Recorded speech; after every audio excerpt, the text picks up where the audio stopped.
Hey, baby, I hear those blues a callin'. It's time for the Frasier on Frasier podcast. Hello, it's Adam Frasier, your host, and with me is Wes Corwin. It's me, Wes Corwin. Yes, we Yeah. never get tired of introducing ourselves. I will frequently go to the bus stop in order to introduce my is how little I never get tired of saying, "Hello, I'm Wes Corwin." Sometimes I'll get on the bus and back off the bus and on the bus before it like leaves in order to maximize the opportunities for introductions.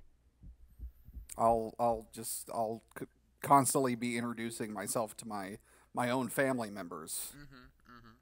and they think there's something. They think I'm autistic. I think there's something medically wrong with me. They don't get how fun it is to say your own name and say hello beforehand. Yeah. It's a good pattern. But today we're talking about Frasier episode, 10, uh, season I, 2, yeah, season 2, episode 10, Burying a Grudge. burying. Okay. Oh, okay. But before we do that, Wes is gonna tell us one of his famous showbiz stories. One of Wes, you're a comedian, you're a professional comedian. You've been around countless celebrities, and you have all these fascinating stories about your interactions with them, I from Zach Braff to uh, um, Macaulay Culkin. right. Just yeah. So you were telling me about an interaction you had recently. Yeah. For I've had a very countable number of they're not countless. You're like It's Forrest Gump, where you're just constantly rubbing shoulders with historical figures. yeah, no, absolutely. I'm constantly even your own examples. Zach Braff, Maggie ran into Zach Braff. I just love that story with my whole heart. Macaulay Culkin, a different. That was me being across the room from Macaulay Culkin, who ruined jokes I had written to roast him. And in some ways, yeah. Don't sell yourself short, Wes. Oh, but I did interact with very recently with Chris Kattan from Saturday Night Live. You might know him from Chris Kattan. he did this maneuver, which He doesn't used to be in doesn't movies. it doesn't translate well over podcast, but you can see me adjusting my neck over it. He was this guy. He did this thing. Yeah, he's just kind of yeah. He did that thing. He was in one of my favorite Whoopi Goldberg movies, Monkey Bone. Uh huh. That's a Whoopi Goldberg movie. Yeah, She was she in it. she played she played yeah. I think it counts. That Monkey Bone is my second favorite Brendan Fraser movie. So for sure. What's your Uh, first favorite? I really like The Mummy Returns. I see mine is Blast from the Past, but You know, that's fair. I recently, as you were alluding to, I had a weekend at a comedy club. The coronavirus is at the point now where live comedy is returning in more full force. One of my favorite clubs, a club in Lowell, Arkansas, returned, and with it returned to the road touring comedian and Saturday Night Live beloved person, Chris Kattan, and it was just an interesting weekend. One thing that I'd like to mention is just how universally beloved for when you're a famous person, and I say this as a stand-up. Most of the time, stand-up comics, nobody cares about you. They listen to your jokes and then they cut and then they never think about you again. When you're famous, people love you so much to a degree that you don't have to write material, which is I'm not necessarily saying that's Chris Kattan's situation, but I will comfortably allude to that fact. I will comfortably draw a yeah. potential parallel there. That so when you're people don't care if I when I'm on stage. People will frequently assess what I'm saying and go like, I disagree with that, or go, even if I agree with it, it's not funny enough to warrant, move on, do stuff. I have to vibe with the crowd, but people when Chris Kattan is on stage, they're shaking in their sheets and they're just yelling, ah, mango. Anytime he was quiet, anytime he like would pause. Dude, Corky Romano. People would yell, Mr. Peepers. It was constant. It was constant. People would line up outside of his green room. This is genuine, and I want to make it clear. I think he was. This was not the whole weekend. I'm trying to go through this whole story without disparaging Chris Kattan, which I won't do for Zach Braff, and I won't do for Macaulay Culkin. Both those people, whatever. I had negative. I will say by the end of the weekend, Chris Kattan was super cool and was absolutely hanging around to sign everybody's stuff. I will say the first night there were a line of people around to his, and usually when you're the club or you're the comedian, you know that when you're the headliner, you make a point to implement some sort of organization, so when people want to walk up afterwards, they know where to go and what to do.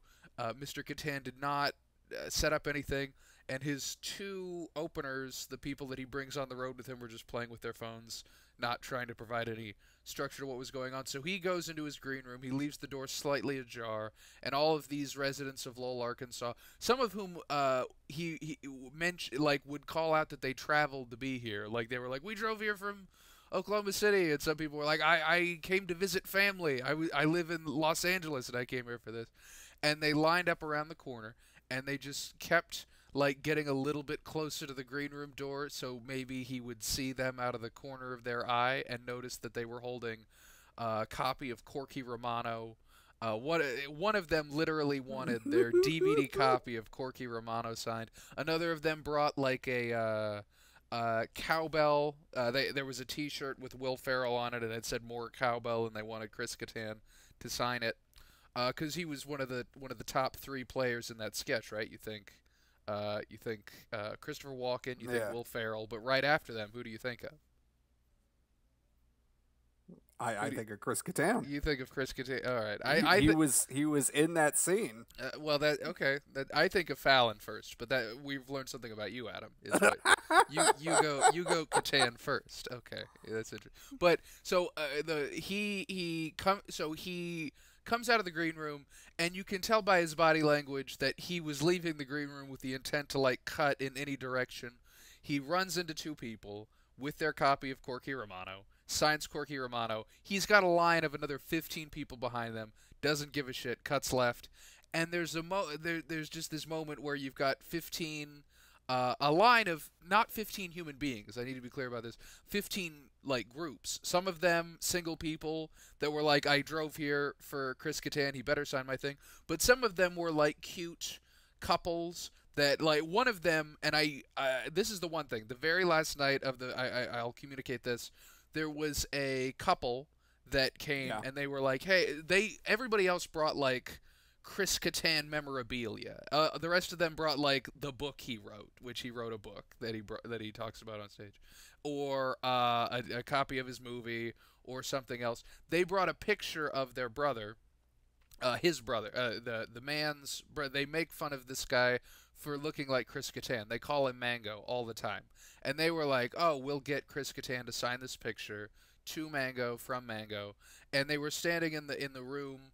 They were at the very end of the line, and the longer they stood there, the dumber you could see them conferring with each other, and we're like, maybe we should leave. Maybe this joke is not. Is it funny enough to warrant being in this line for who knows how long, considering he keeps leaving and disappearing and then comes back, signs one more person, leaving. And I was like, no, this is, I was like, listen, inside jokes are so worth it. You've got to stay here. And then they were like, have you seen the picture? I was like, I haven't seen the picture. Showed me the picture. And I was like, kind of. Stay here. Stay here.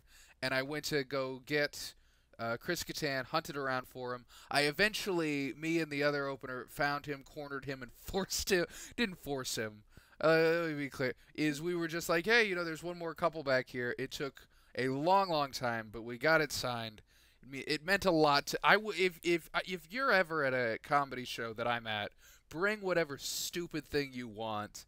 And if the headliner is there and you corner me and tell me about it, I will make it happen with all the power I have, which isn't never a lot of power, but I'm never gonna hear a dumb joke where you get to rib a family member and go like, that's not worth it. I'm going to insist on making it happen. I'm going to insist on playing my part in making sure that your dumb brother, who looks like Chris Kattan Mango character, has to deal with the fact that he has a signed picture in his home that says to Mango from Mango. I'm going to insist on making it happen for you. That's my commitment to the arts.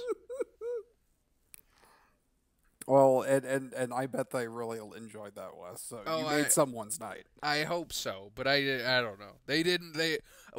Again, I'm very forgettable. So once they got the signature, they were like, "Thank you, Chris Kattan," and they were out, and that's the end of it. So I didn't do it for them. Okay. I did it committing to Fuck that ginger guy who was here earlier. I'd like to consider myself the patron saint of stupid jokes. It's not about me. It's about pushing a little bit of stupidity into the world and helping it along. That's what I'm about. I don't need the gratitude. I don't need the vocal admiration. I just need to know that I did my You're part. not in it for the money or the fame. No, why else would I be doing a podcast about Frasier? That's the reason. I'm doing this for money and fame, but I'm doing comedy for other reasons. Right. Right. So wonderful. Well, let's get right into the episode. Sure. Burying a Grudge. So just to sort of give you an idea, the episode deals with Marty confronting his former partner, Artie Walsh, who they had kind of a falling out after they. Well, no, it was they had a partnership. It kind of fell apart because of reasons we'll get into, and they haven't spoken to one another in years. They just haven't been cool in possibly decades. At least since Martin got shot in the hip, his partner, his old cop partner, did not come to visit him in the hospital. Right. Right. And so we'll figure out we'll find out what happens there. But for starters, we start off in Frazier's radio booth. Him and Roz are having a conversation. Roz is gonna get some photocopies of Frazier's schedule, and Frazier's like, "Oh, that's kind of suspicious. Why are you doing? Why do you need copies of my schedule?" And Roz reveals it's because there's a really cute intern at the radio station that she's trying to bone down on.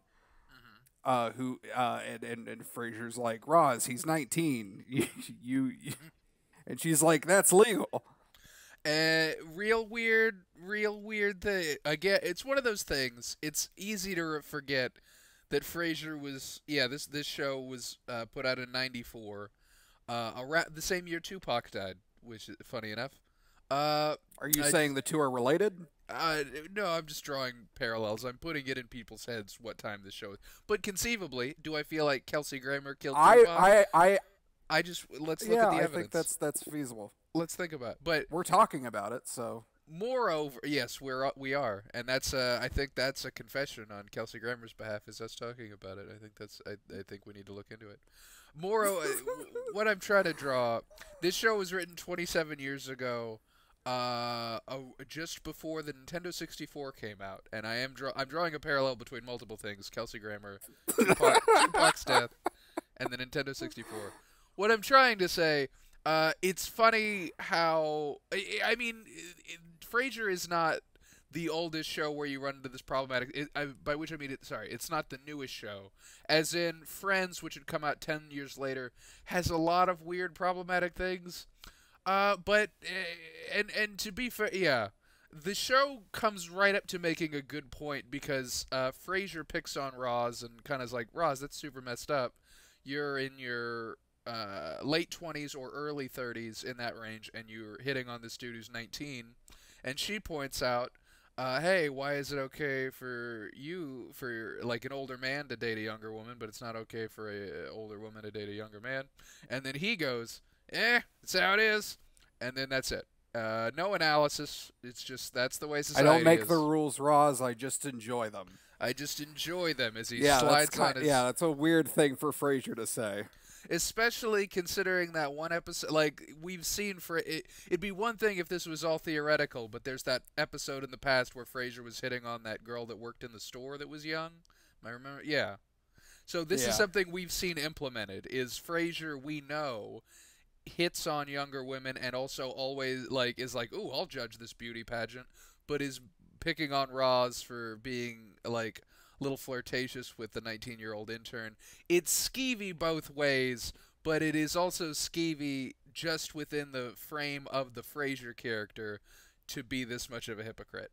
Anyway, we're still on like the first 5 lines. I'm sorry. I didn't mean to take up that much time. Well, I mean, there really isn't much there. No, no, that's probably the most interesting thing about this scene because, I mean, Frasier gets a caller. It's a woman who's played by, oh, I don't know who. Betty.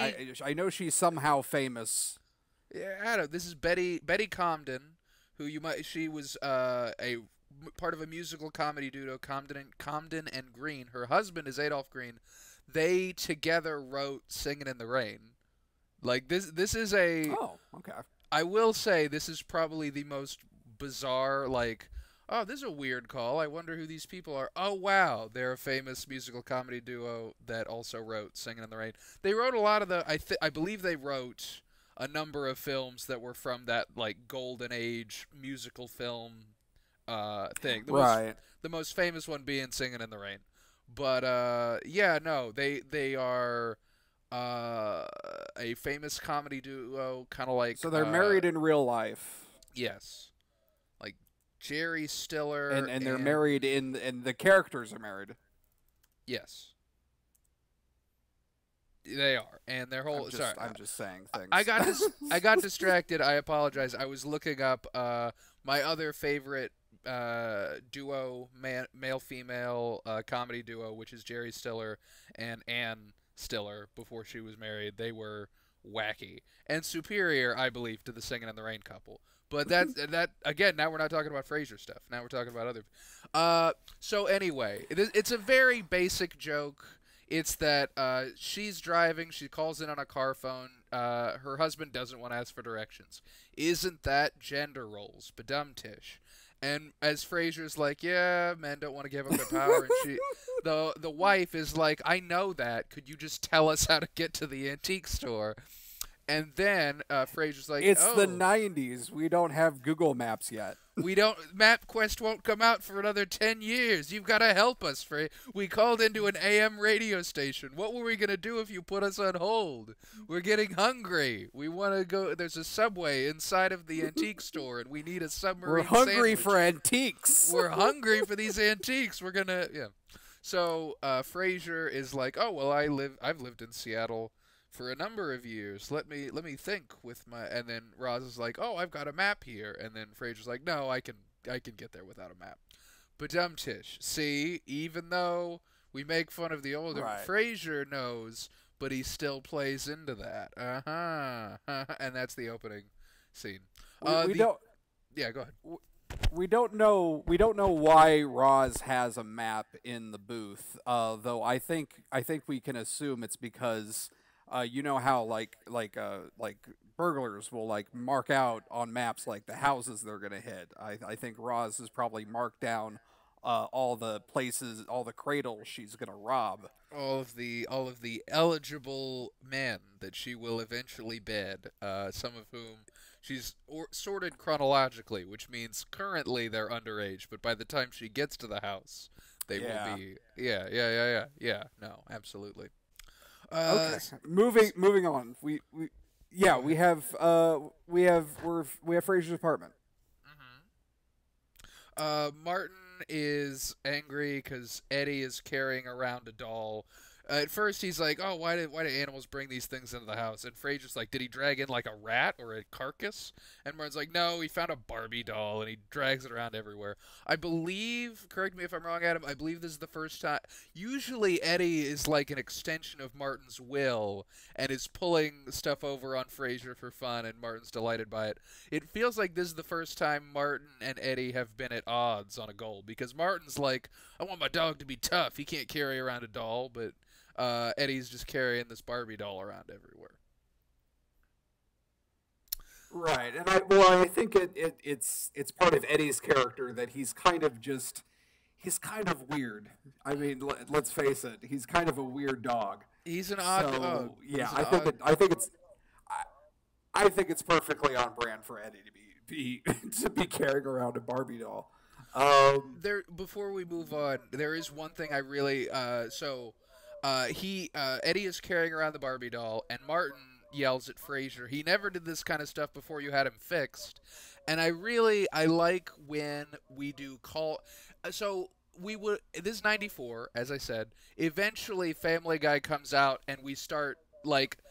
We've lost the fight of in continuity cutaway jokes. Like from once after Family Guy became a hit and sold all these DVDs, from then on, anytime characters make a reference in the past, it is not something that the viewer can take part in. It's usually whatever the funniest or wackiest thing you can say is, without necessarily being a thing that the viewer can review. It's something that I really like about the IT Crowd, the BBC show with Richard Ayoade, is that some of the, like, it'll be like, "Hey, weren't you employed the month?" "No, you're thinking about that time that everyone thought I was dead." And you can go back like 6 episodes to that time everyone thought that character was dead.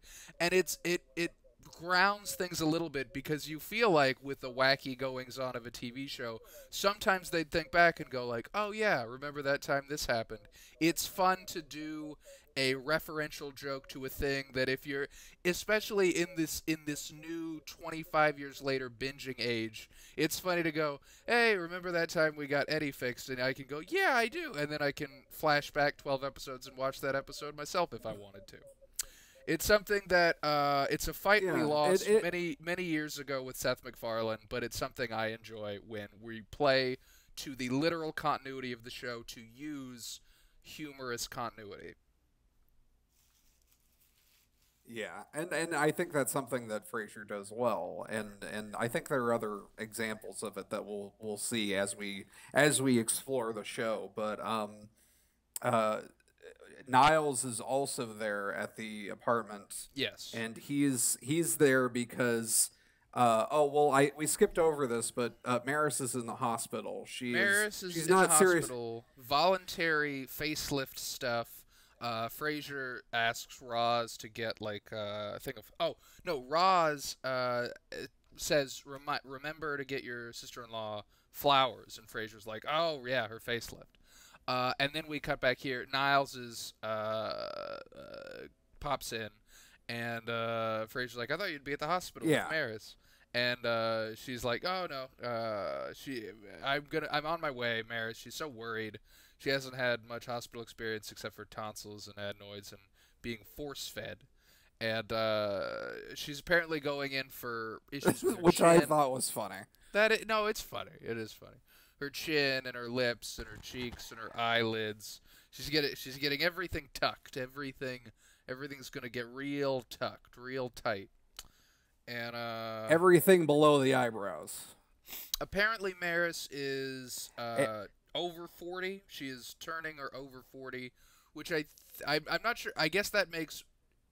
I don't know if we've established everybody's age, but I believe that makes Niles. If Niles is younger than Frasier, I think we've established Frasier is mid-30s, so Niles has to be 30-ish.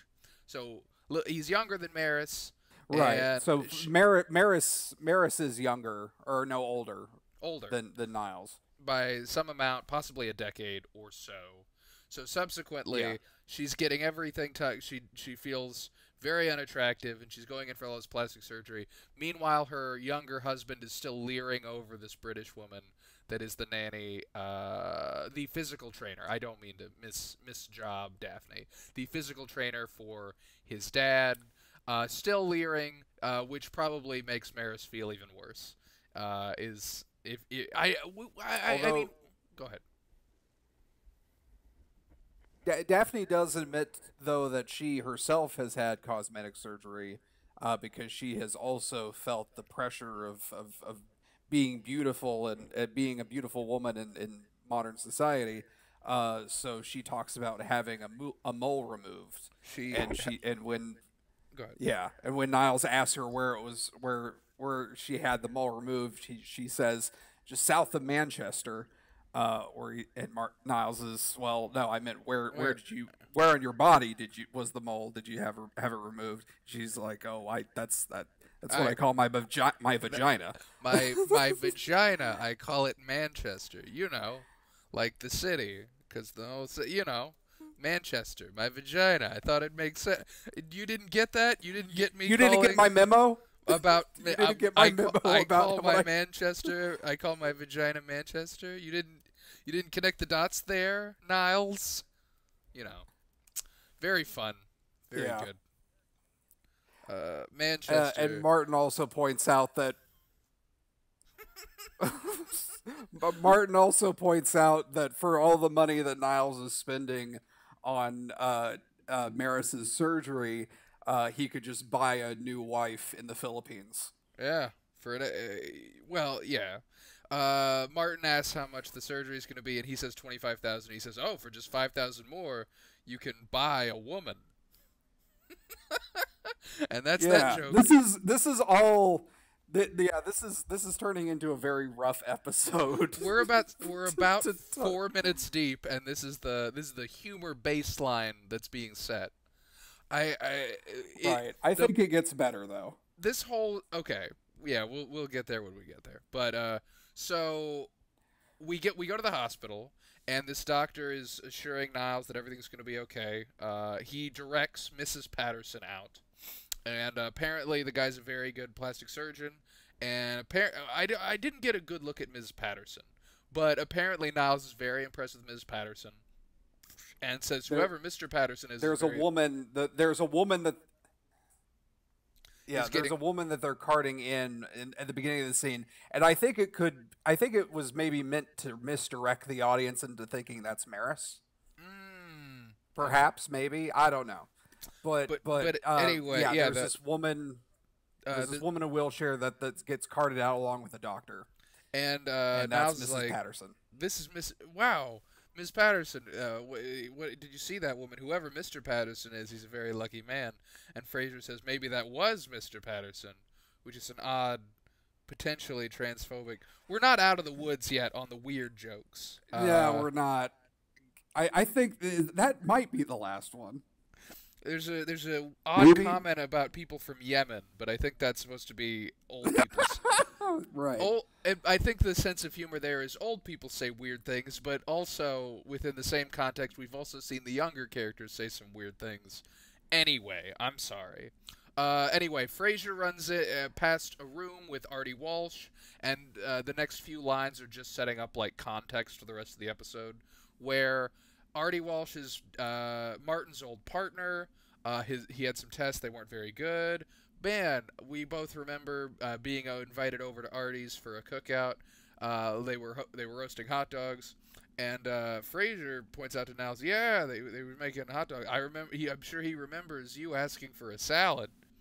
Funny. And then basically Frazier. I think it's Go ahead. well. So oh fuck, I forgot what I was gonna say.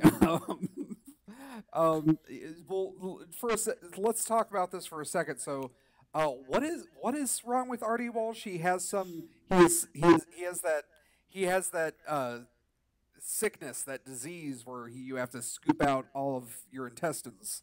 You got to cut your intestines in half, and then you're gonna keep half your intestines. Right. They don't really explain why this is. I guess this is, but it's implied that Artie Walsh is very sick. I also think it's funny that Marty had a partner named Artie. and their names rhyme, and it's something that if you didn't connect those dots, the last two lines are their names rhyming back to back, and that's fun. It's called Yeah. a partial colectomy, where they just take the end of your intestine and cut it off because you have a diseased colon. I don't. That's what Google tells me. Okay. So the last. But I think it would be great. I would love to see a show where it's Martin and Artie as partners in their cop days. Yeah. Marty and Artie, they're cops. Marty and Artie. That's the whole name of the show. Yeah. The full name of the show is Marty and Artie, they're cops, and then you underline that, and then under that you go, that's the name of the show. This fall on ABC. and then you've got a picture of them standing back to back with their arms folded because they don't get along sometimes. Yep. We pitched that. That's in the can. That's ready to go. The last thing in this sort of setup-y thing between Frazier and Niles is they don't know why Artie and Martin aren't cool anymore. Frazier did manage to, after a little bit of prodding, get some information, and that is that Artie says it is all Martin's fault. It's 100% Frazier's father's fault why they're not cool anymore. And as they finish saying that, Martin rolls Well, I in. think it's meant to be a joke. I think it's meant to be a joke about how. So he says, like, with a little bit of arm twisting, right? I managed to get him to admit that it was Martin's or Dad's fault. Which I guess it's implied that he didn't really have to twist his arm to get the guy to say that. No, it's facetious. I understand that, but yeah, no. Apparently, Artie, just like Martin, won't talk about the subject of why they disagree, but is very comfortable saying that Martin is the one who is at fault here. Martin rolls in and he says they should try the cafeteria food here because the chef is from Yemen. He's got one of those to-go boxes filled to the brim with meatloaf and gravy, and he's just shoving it in Niles' face. He's like, you gotta try this. You gotta try this hospital gravy. It's so good. You gotta get some of that in your face. Just a taste of it, and then he takes a little fork full of gravy and tries to stuff it into Miles's mouth. That's how that goes. But yeah. But they're saying, Martin, Dad, you got to go see your partner Artie. He's in really bad shape. And Martin's like, I'm not going to go see him. And Frazier's like, okay, yeah, Artie said you wouldn't. Artie said you wouldn't have the guts. You wouldn't. He said you're a coward. He said you're a fiend and a scoundrel, and you wouldn't have the balls to come to his hospital room. And then he snickered. and then Martin falls for it, hook, line, and sinker, and says, I've got the guts. I've got twice the guts he has, and after his surgery tomorrow, I'll have 4 times the guts. Because, again, he's getting a partial colectomy, so he's losing the bottom half of his colon is very diseased. He's got a very diseased, yeah, you know. But anyway, yeah, Martin decides to go for it. They pop in there. So go ahead. Yeah, they pop into the room where Artie is. He's light up in the bed, and Frazier's like, "Hey, Artie, it's me, and I brought my dad, your former partner." And yeah, Frazier introduces. That's how he introduces. Yeah, because it's fun to introduce people and yourself to people who already know who you are. Hello, Artie. I'm Dr. Frazier Crane. With me is my father, and you are Artie. And just as many introductions as possible. And then he pulls a chocolate out of his pocket, and he says, "And this is Mr. Goodbar." And you just continue to introduce named people. It is very fun. You gotta do that whenever you can. So Artie and Artie, they kind of try to have a conversation. Right. They say just little things.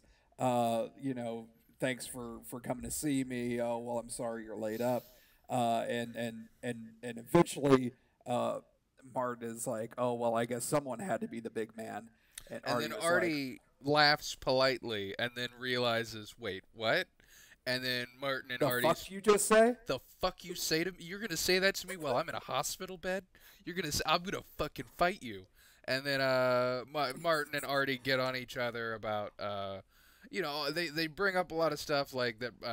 Artie didn't visit Martin when Artie kind of downplays the fact he just had He a was bullet shot in in his the hip. got shot in the hip.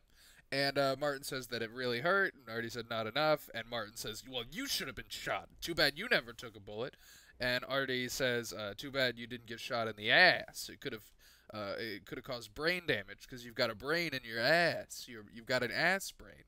You've got much like that dinosaur that has a. I don't know if you've heard that there's a dinosaur that had to have a brain in its head area, but also a separate brain to control its tail. And you, Martin, are one of those because you have a brain in your ass. And if you got shot in the... I'm sorry, all they have to read in here are scientific monthlies. all they have in All here... they have to read in the hospital. The only thing they've given me is scientific monthlies and highlights, and I already finished the maze, and I found 4 of the 5 differences between the two, and I can't find the 5th one. I think they wrote something down wrong. I can't find this goddamn paperclip. I can't figure it out. I can't figure it out. So I've just been reading Scientific Monthly, and they have a whole article about this dinosaur. And then Martin and Frazier leave after that. So Frazier says they'll stay longer next time. Next time they'll pop in and stay longer. We get our next scene, which is it's introduced to us. It's one of the more interesting title cards I think I've seen in Frasier, where it's just the title card is Albuquerque is approximately 136 square miles, and the fun part of those title cards is that they're kind of meant to allude to jokes that we haven't heard yet. There's a formula. This is something I'd like to provide my knowledge of as a comedian and draw a parallel. There's a subreddit called Stand Up Shots where you put a joke on a piece of paper. You put a joke on a JPEG with your face on it, and you're on stage, and people usually upvote it. And it is smart to title the post like a tag for the joke. So somebody clicks on it, they're like, what could this mean? And then they click on it, and then they see the image, and then they click back and they see the title, and they're like, oh, that's another punchline on top of the thing I just liked. And it is fun because you see Albuquerque is approximately 136 square miles, and you're like, what does this mean? And then later, that's why they said it. Very fun. So you're saying basically that Frasier predicted Reddit. Frasier did predict Reddit, and I think he killed Tupac for it. I think both Kelsey Grammer and Tupac...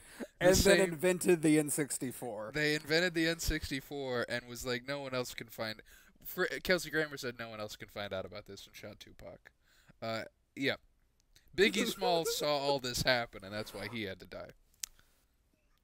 Anyway, we close... so again, this... Okay, I do want to say this. I believe this is the first episode.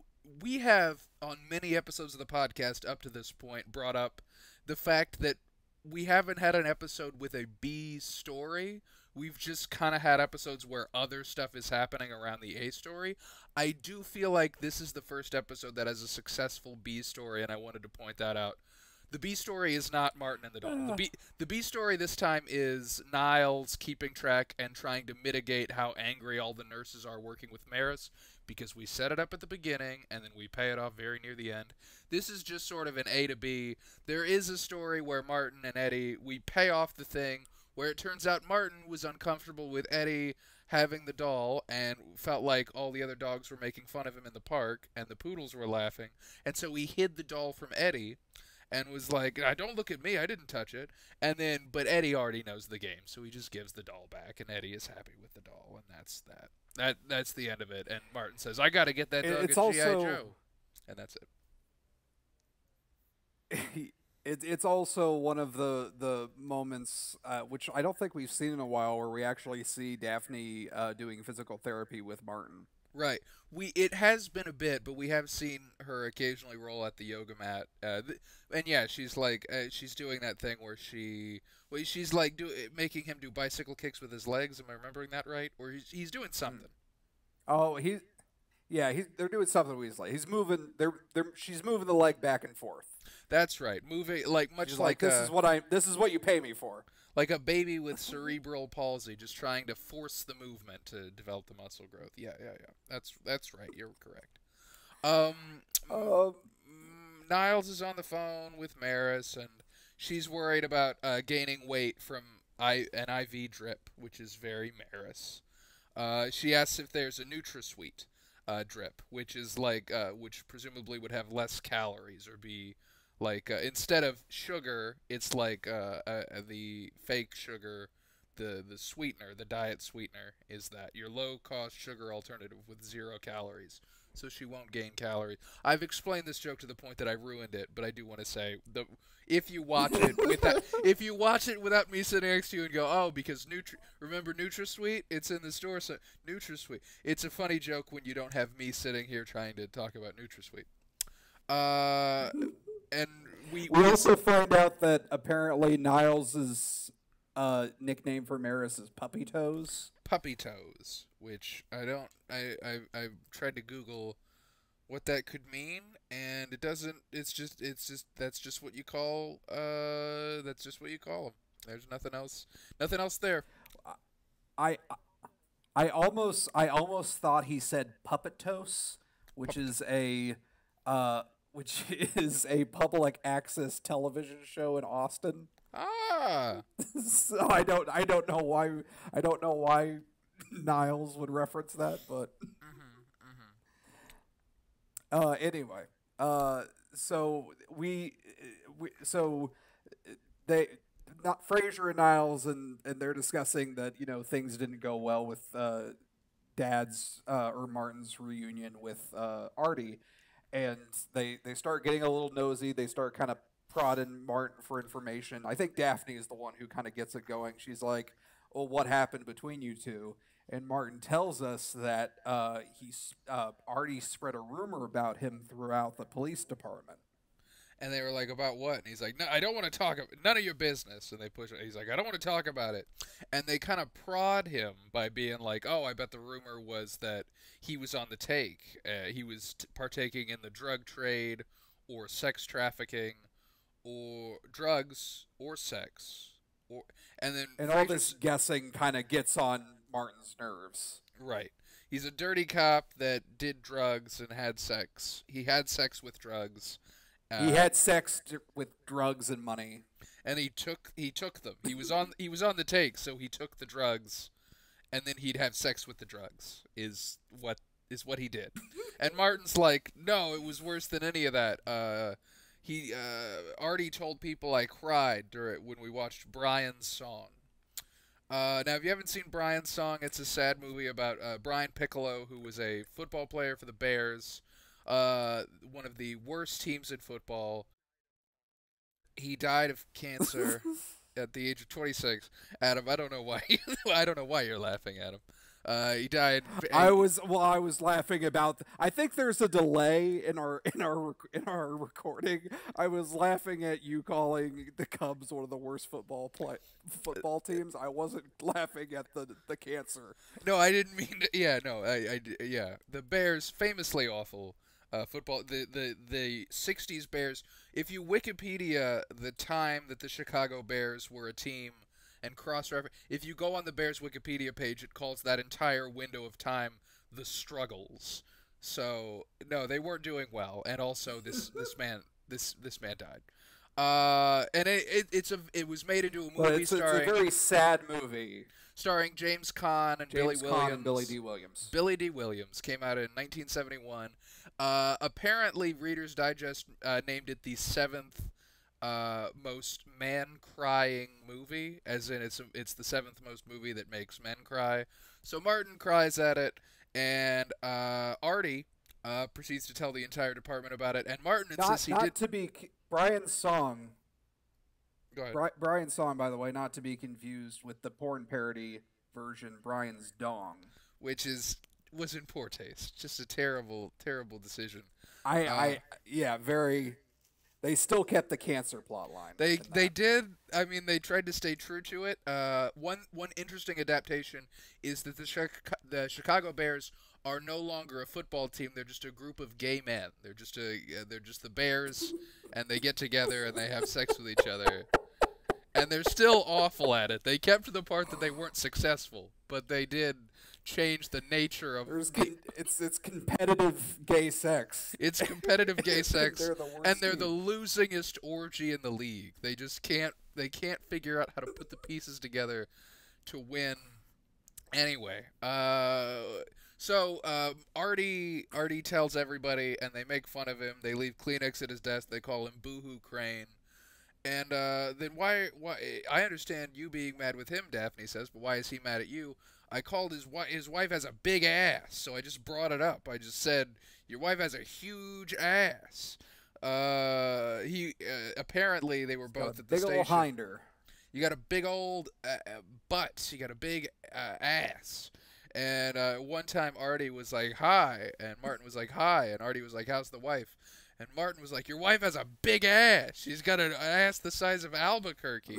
And that ties it. That's the reason the title card says Albuquerque is approximately 136 miles. Yeah, and that's there you go. That's why that pays off there.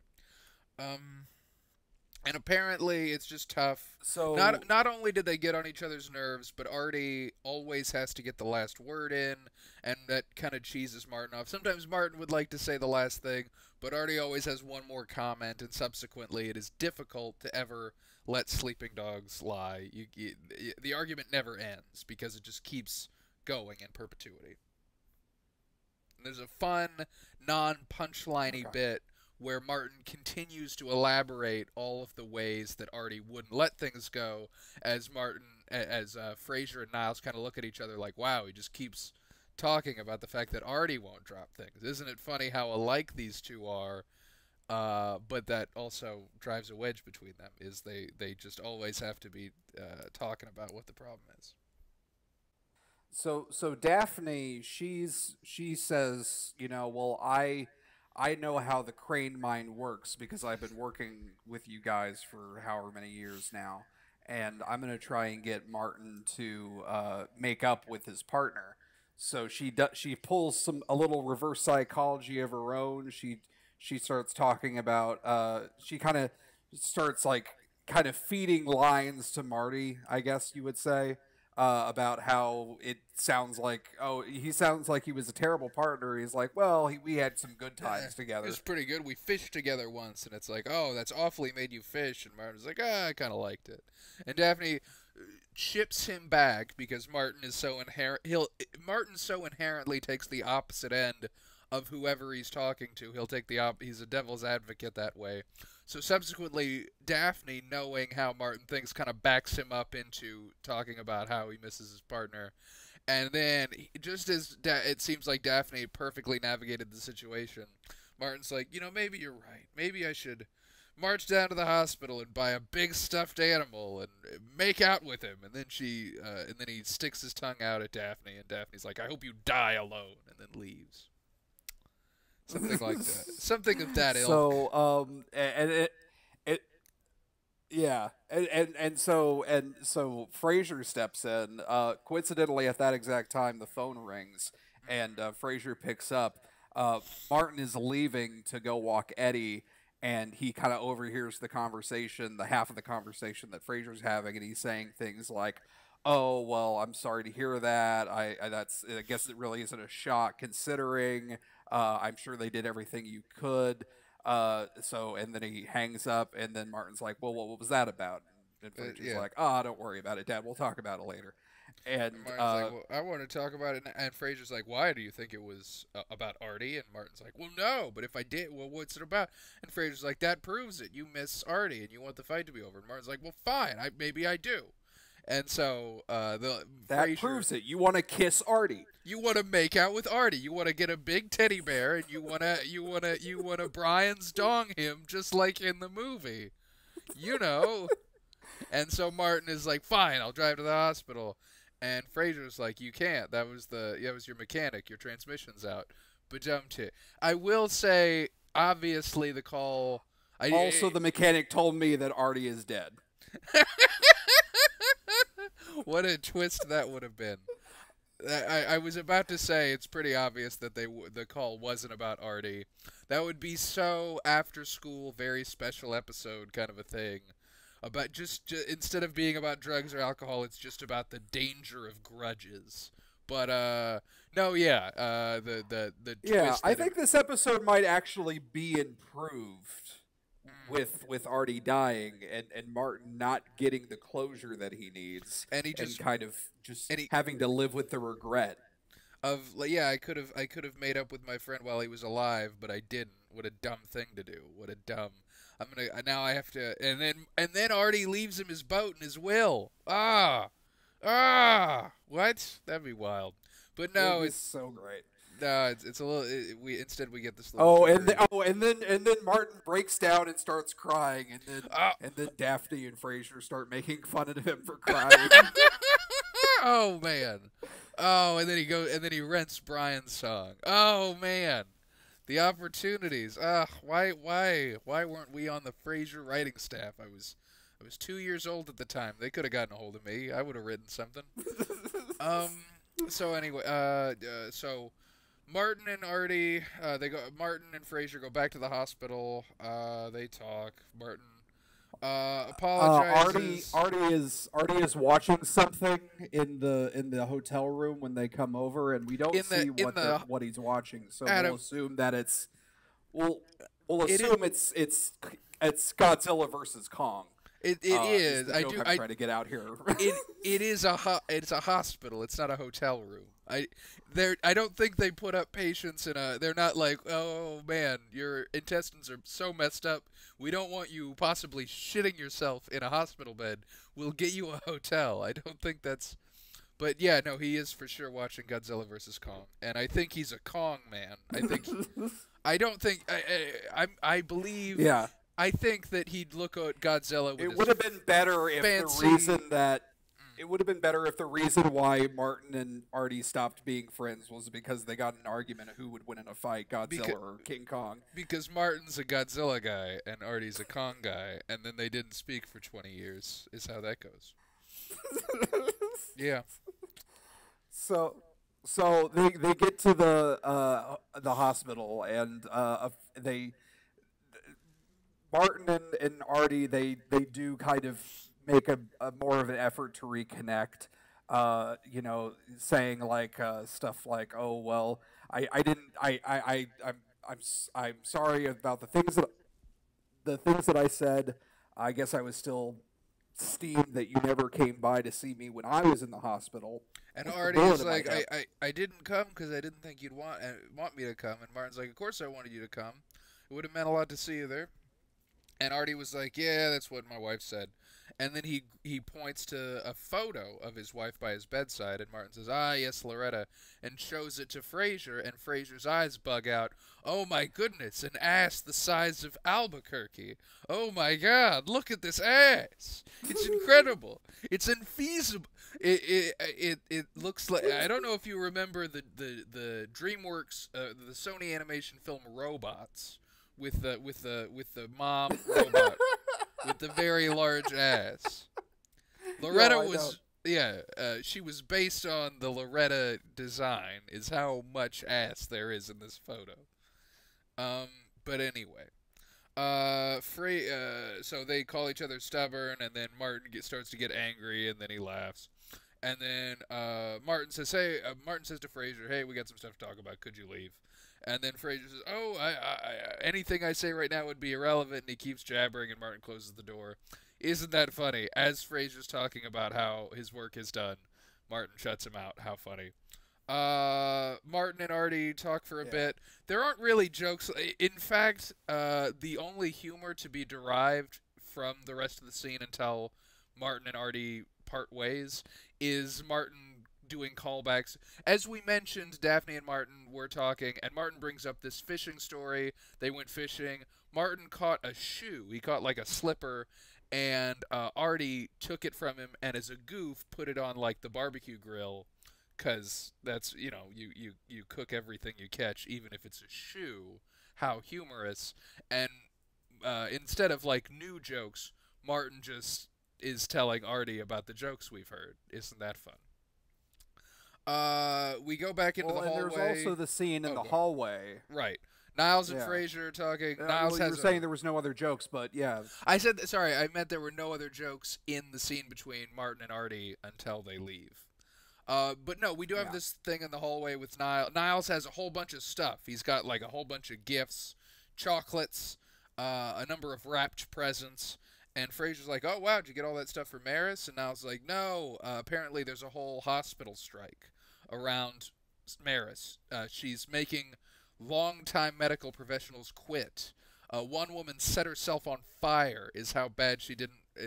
So I brought gifts. So a nurse swings by and is like, "Hey guys, I'm sorry, you got to wrap it up. Visiting hours are almost over." And Niles is like, "Hey, do you work on my wife's floor, Ms. Maris Crane?" And the nurse says, "Yes." And Niles is like, "I'd like you to have these chocolates. To sort of make up for the fact my wife is a monster. Here's a gift card for the Cracker Barrel. You look like somebody that would enjoy $15 at Dave and Buster's. Maybe you could play House of the Dead 2. And then the nurse says, "I'm on the night shift," which is even worse. And so Niles is like, "Not just these chocolates, but also this watch." And that's, there we go. That was the stuff we missed. So Frazier says to leave, and then Artie and Martin are laughing about the transmission prank that Frazier sort of pulled on Martin. And then Martin and Artie do this thing where Martin's like, "All right, I gotta go. As soon as you're out, we're gonna go fishing." And then Artie is like, "If I get out." And then Martin's like, "When? You're not getting the last word." And then Artie says, "See ya, Marty." And Martin says, "See ya, Art." And then Artie says, "Bye." And then Martin pauses and gets a little close to the door and says, "Bye." And then Artie says, "Take care." And then Martin gets a little closer and says, "Take care." And Artie's like, "Stay loose." And then Martin gets really close to the door and gets to the other side. And just before he closes it, he says, "See ya, Artie," and then closes it. And then leaves. Aha! Martin got the last word. And then Martin starts to walk down the hallway, comes back, opens the door. He comes back and slowly peers open the door so Artie can get the last word. And he says, "See ya, Marty." And that's the end of the episode. A very sweet, cute thing after a more fun joke, which would have been Martin. I feel like that would have been funnier as Martin getting the last word, but also the episode already has such a weird after-school special vibe. You end it in a weird, sweet way, I guess. I don't know. It was that's burying a grudge. That was the episode. Yeah, and I mean it's nice to kind of get some insight into Martin's life after or before he left the police force. Mm-hmm. But other than that, I don't think there's really a whole lot to this episode. I maintain that it probably would have been more effective, albeit maybe less funny, if Artie did die because of the surgery during surgery or something like that, thus forcing Martin to confront his stubborn ways and reassess his life choices. That would have been a good TV. That would have been a regular Brian song. That would have been what a song Brian would have played that day. What a song. What if Martin played for the Chicago Bears, but then he got cancer, and then he was like my only regret is that I never apologized to Artie, and then he dies, and then Artie plays a flute song for him at his funeral. Yeah. So that's the episode. We're gonna be back next week talking about our next episode, which is called Seat of Power, which I'm very excited for. Oh, good. A disgruntled Martin challenges Frazier and Niles to fix a running toilet instead of calling a plumber, but their efforts go down the drain. Oh man, can't wait. Oh, seat, like toilet seat. Oh, I Yep, can't wait. I cannot wait. So we'll talk about it next time. This has been the Frazier on Frazier podcast. I'm your host, Adam Frazier. With me is Wes Corwin. Hi, I'm Wes Corwin. I'm introducing Hi, I'm Adam myself. Frazier. We're introducing ourselves at the beginning and the end. It's because we like doing it. Frasier on Frazier podcast wishes to thank KACL780.net for providing episode transcripts and Ronald O'Connell for providing our theme song, Frasier MIDI.